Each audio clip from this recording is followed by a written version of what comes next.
अरे वाह, क्या बढ़िया मौसम हुआ है। ऐसे मौसम में बस एक कप चाय मिल जाए। ये लीजिए बुआ जी, गर्मा गर्म अदरक वाली चाय। अरे वाह वाह मीठी, तूने तो मेरे मुंह की चाय छीन ली। अरे मतलब बात छीन ली। लेकिन मीठी, तूने तकलीफ क्यों की? एक तो तू पेट से है और तुझे आराम की भी बहुत जरूरत है। कोई बात नहीं बुआ जी, बस चाय ही तो बनानी थी। लेकिन ये क्या, सिर्फ एक ही कप? तुझे चाय नहीं पीनी क्या? नहीं नहीं, मुझे डॉक्टर चाचा ने चाय पीने से मना किया है। अच्छा है अच्छा है। वैसे भी तुम्हारा अंडा देने का समय अब नजदीक आ गया है। अभी जरा सावधानी बरतनी ही होगी। वैसे मैंने सुना है कि गौरी ने भी अंडा दे दिया। हाँ मैंने भी सुना, उसने आज सुबह ही अंडा दिया है। चल मैं चलती हूँ, घने बादल आ गए हैं। लगता है बारिश शुरू हो जाएगी। कुछ बात हो तो बेझिझक मुझे आवाज लगा देना। ठीक है ठीक है। बुआ जी अपने घर चली गई। बुआ जी के जाते ही हल्की हल्की बारिश शुरू हो गई और आसमान में बिजली कड़कने लगी।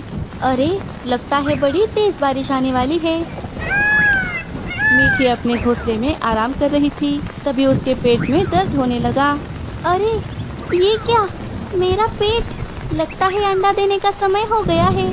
मीठी को बहुत दर्द हो रहा था। थोड़ी ही देर बाद उसने एक प्यारा सा अंडा दे दिया। मेरे प्यारे बच्चे, तुम्हारा इस दुनिया में स्वागत है। अब बस तुम जल्दी अंडे से बाहर आ जाओ। तुम्हारा चेहरा देखने के लिए मैं बेताब हूँ। मीठी बहुत खुश थी। इधर कुछ दिनों बाद गौरी के अंडे से एक बच्चा बाहर आ गया। हाय मेरा लाल कितना सुंदर है। अरे ये लाल नहीं, काला है। हाँ हाँ, जैसे तुम तो बड़े गोरे चिट्टे हो। कुछ ही दिनों में मीठी के अंडे से भी एक बच्चा बाहर आ गया, लेकिन उसका बच्चा पैदा होते ही पूरे शरीर से कमजोर था। धीरे धीरे जैसे दिन बीतने लगे, मीठी उसे देखकर चिंता में पड़ने लगी, क्योंकि वो कुछ ज्यादा खाता भी नहीं था। उसे बस सोना ही पसंद था। इसीलिए मीठी बड़ी चिंतित रहने लगी।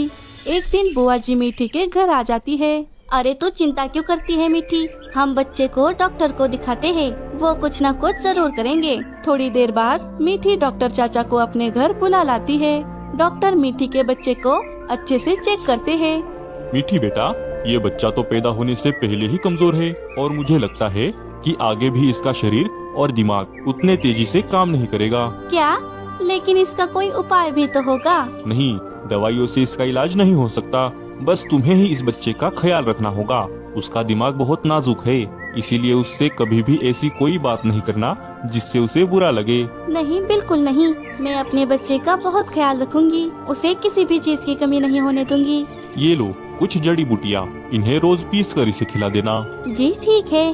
डॉक्टर चाचा वहाँ से चले गए। मीठी तू परेशान मत हो, ऊपर वाला सब ठीक कर देगा। नहीं बुआ जी, मैं परेशान नहीं हूँ। अब मैं बस अपने प्यारे बच्चे के साथ समय बिताऊंगी, उसे कभी अकेला नहीं छोड़ूंगी। मीठी को अपने बच्चे की कोई परेशानी नहीं थी, लेकिन धीरे धीरे ये बात पूरे जंगल के पंछियों को पता चल गई कि मीठी का बच्चा दिमाग से कमजोर है। बाकी पंछी उसका मजाक उड़ाने लगे, इसीलिए मीठी उसे कहीं बाहर भी नहीं भेजा करती। सीनू घर में बैठे बैठे बाकी बच्चों को खेलते हुए देखता रहता। वो मीठी तो पागल है ही, तो उसका बच्चा भी तो पागल ही निकलेगा ना। पता नहीं क्या खाकर पैदा किया है। गौरी, ऐसे किसी के भी बच्चे को बुरा भला नहीं कहना चाहिए। हाँ हाँ, तुम तो चुप ही रहो। सुन जग्गू, उस बच्चे के साथ खेलने मत जाना, कहीं तू भी उसके जैसा बन गया तो। ठीक है मम्मी। हाँ हाँ, जैसे तुम्हारा बच्चा तो बड़ा साइंटिस्ट है। क्या क्या कहा तुमने? ओ कुछ नहीं। मीठी अपने घोंसले में आ जाती है, लेकिन सीनू घोंसले में नहीं था। मीठी पूरे घोंसले में उसे ढूंढती है, लेकिन वो उसे कहीं नहीं मिलता। सीनू सीनू, कहाँ हो तुम? अरे ये लड़का कहाँ चला गया? मेरी ही गलती है, मुझे उसे अकेला छोड़कर अनाज लाने नहीं जाना चाहिए था। मीठी सीनू को ढूंढने के लिए चली जाती है। सीनू पेड़ पर बैठकर बाकी बच्चों को खेलते हुए देख रहा था। वो उन बच्चों के पास चला जाता है। तुम ये क्या कर रहे हो? हम तो खेल रहे हैं, इतना भी नहीं समझते क्या?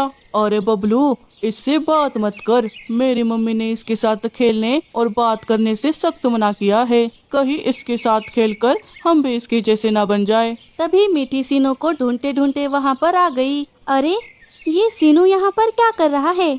वो पेड़ पर बैठकर सीनू को देखने लगी। इसकी माँ तो इसे कहीं अकेला छोड़ती ही नहीं। अरे हम तो स्कूल भी अकेले जाते हैं, तुम तो स्कूल भी नहीं जाते। हाँ, स्कूल जाएगा तो भी अपनी माँ को लेकर ही जाएगा। बच्चों की बातें सुनकर मीठी उनके पास आ जाती है। जग्गू, बबलू, ये तुम दोनों कैसी बातें कर रहे हो? सीनू तुम दोनों से छोटा है, उसके साथ मिलजुल कर रहने के बजाय तुम उससे बुरा भला कह रहे हो। चल बबलू, यहाँ से चलते हैं। दोनों वहाँ से भाग जाते हैं। सीनू, तुम मुझे बिना बताए बाहर क्यों आए? तुम्हें पता है मैं कितनी परेशान हो गई थी। मुझे घर में अकेला रहना अच्छा नहीं लग रहा था माँ। मुझे भी इन दोनों के साथ खेलना है। कोई बात नहीं, मैं हूँ ना, मैं खेलूंगी तुम्हारे साथ। चलो घर, मैंने तुम्हारे लिए तुम्हारी पसंद का फल लाया है। अच्छा, चलिए चलिए। मीठी और सीनू अपने घर वापस चले गए। हे ऊपर वाले, अब मैं सीनू को कैसे समझाऊं? इसका अकेलापन कैसे दूर करूं? हाँ, बुआ जी से पूछती हूँ, उनके पास कोई उपाय जरूर होगा। ये सोचकर मीठी बुआ जी के पास आ गई और उन्हें सारी परेशानी बता दी। उसकी बात भी तो सही है, ये गौरी का बेटा भी बिल्कुल गौरी जैसा है, किसी के भी साथ मिलजुल कर नहीं रहता। वैसे मेरे पास एक आइडिया है। अच्छा, जल्दी बताइए बुआ जी। देख, उसे अकेलापन इसीलिए लग रहा है क्योंकि उसके पास करने के लिए कुछ और है ही नहीं। तो तू उसे कुछ ऐसा काम दे दे जो उसे पसंद भी आए और वो उसे ही करता रहे, जिससे उसे बोर भी नहीं होगा और कहीं बाहर जाने का ख्याल भी नहीं आएगा।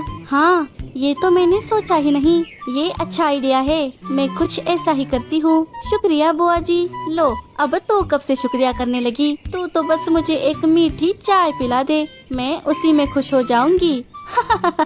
मीठी अपने घर वापस आ गई। रात होने पर दोनों सो गए।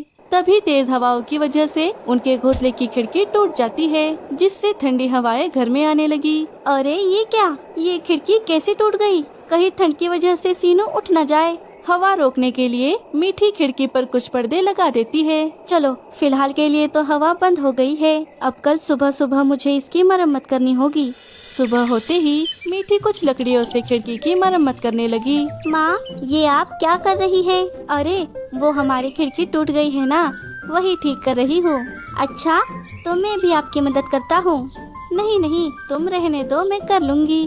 तभी मीठी के दिमाग में एक आइडिया आता है। अरे हाँ, मैं सीनू को घोंसला बनाने में व्यस्त करती हूँ। ये अच्छा उपाय है। सीनू, तुम्हें घोंसला बनाना पसंद है? हाँ माँ, मैंने आपको घोंसला बनाते हुए देखा है। मुझे घोंसला बनाना अच्छा लगता है। ठीक है फिर, चलो तुम हम दोनों के लिए एक घोंसला बनाओ। मैं तुम्हें एक अच्छा सा पेड़ दिखाती हूँ, तुम उस पर अपना घोंसला बनाना। ठीक है, मैं जरूर बनाऊंगा। मीठी सीनू को लेकर पास ही के एक पेड़ पर चली आती है। ये देखो सीनू, यहाँ पर तुम अपना घोंसला आराम से बना सकते हो। ठीक है, क्या मैं इन केले के पत्तों का घोंसला बनाऊं? केले के पत्तों का? ठीक है, जैसा तुम्हें ठीक लगे। सीनू अपना घोंसला बनाने में लग गया। उसे घोंसला बनाने का पूरा ज्ञान नहीं था, लेकिन फिर भी जैसे जैसे उसकी समझ में आता वो वैसा वैसा करता गया। अरे ये क्या, तुम यहाँ अकेले? तुम्हारी माँ कहाँ है? कहीं तुम रास्ता तो नहीं भटक गए? और ये तुम क्या बना रहे हो? मैं इन पत्तों से अपना घोंसला बना रहा हूँ। क्या, केले के पत्तों का घोंसला? अच्छा है, अच्छा है, बनाओ बनाओ। चलो बबलू, हम मेरी रिमोट वाली गाड़ी खेलते हैं। इस बच्चे को खेलने दो पत्तों से। दोनों बच्चे सीनू का मजाक उड़ाकर वहाँ से चले गए, लेकिन सीनू को इससे कोई फर्क नहीं पड़ा। वो अपना घोंसला बनाने में मगन हो गया। कुछ दिन बीत गए और एक दिन शाम को अचानक से तेज हवाएं चलने लगी और जोरों से बिजलियां कड़कने लगी। सभी पंछी डरे सहमे अपने घोंसले में बैठे थे कि तभी अचानक से तेज बारिश शुरू हो गई। बारिश की बड़ी बड़ी बूंदों ने पंछियों के घोंसलों को नुकसान पहुंचा दिया, जिससे बारिश का पानी उनके घोंसले में आ गया। हाय दया रे दया, ये क्या, कहीं मैं भी इस बारिश के पानी में डूब ना जाऊं। माँ, मुझे बहुत डर लग रहा है। डरो नहीं बेटा, मैं हूँ ना। तभी उनके घोंसले की छत टूट जाती है। सीनू, मुझे लगता है हमें भी घोंसले के बाहर जाना होगा। हमारी भी घोंसले की छत टूट रही है। मीठी और सीनू समय रहते घोंसले के बाहर आ जाते हैं और उनके भी घोंसले की छत टूट जाती है। मीठी, मीठी, मेरी भी छत टूट गई है।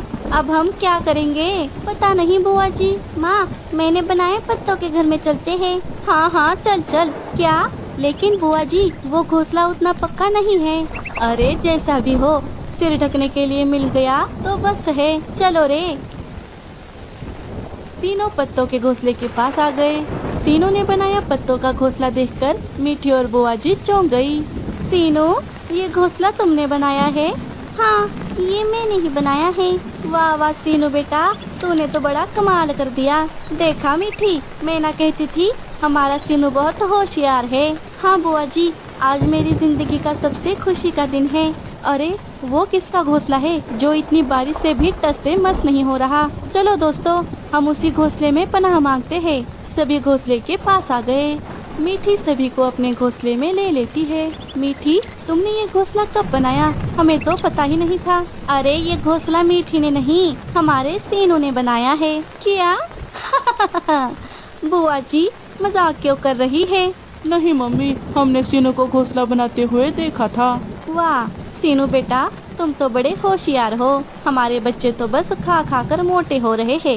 ये तो स्कूल भी जाते हैं, फिर भी अभी तक इन्हें कुछ नहीं आता। वाह वाह सीनू बेटे, तू बड़ा होकर साइंटिस्ट बनेगा। सभी सीनू की तारीफ करने लगे। मीठी ये देखकर बहुत खुश हो गई।